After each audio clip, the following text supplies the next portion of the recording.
ချစ်ခင်လေးစားပါတော့တေးချီသူပြည်သားများခင်ဗျာ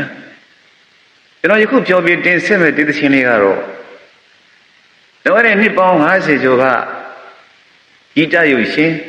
တရင်စာပေနုပညာရှင်ကြီးအလင်းဟာကျော်စွာတွန်တေးဥသိမ့်နဲ့ပြီးဆိုခဲ့တဲ့ညော်ရပါကြောင်းနှွေမိုးဆောင်ဆိုတဲ့တေးသချင်းဖြစ်ပါတယ်ဂီတစာဆိုဆရာဦးတောင်းတင်ထီးကရေးဆက်ထားပါတယ်ခင်ဗျာနှွေရင်မိုးရင်ဆောင်ရင်ရာသီစက်ဝန်းတွေပြောင်းလို့လည်းပဲချစ်သူအလားကိုမျောနေတဲ့သူတယောက်ကြောင်းရဲ့ပါကျွန်တော်ကိုချစ်ခင်ပြီးတောင်းဆိုထားတဲ့တေးချစ်သူပြည်သားကိုလည်းဒီနေရာကနေလေးစားစွာကာရဝတ်ပြုပါတယ်ခင်ဗျာ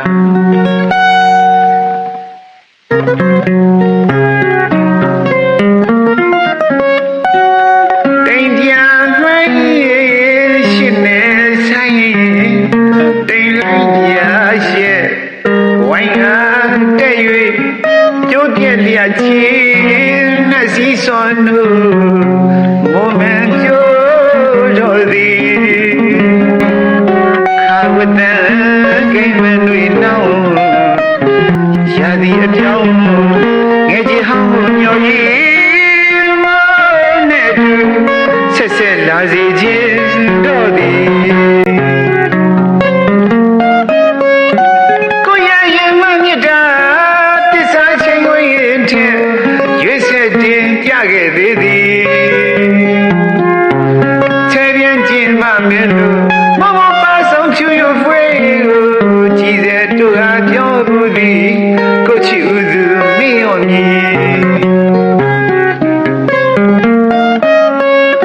ညောရီ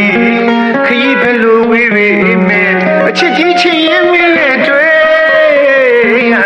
ဒီလန်ဒီခရီးဒီညာတပြေသာသာရှိလိမ့်မည်ကိုဘဝနေမှာကျင်လေပထုံးငယ်ပါဒီညမှာပွင့်အားချစ်တော်ကိုမဒရာနဲ့ပူဇာဆုံးရခဲ့ကြပြီလှရှာပြိုမြင့်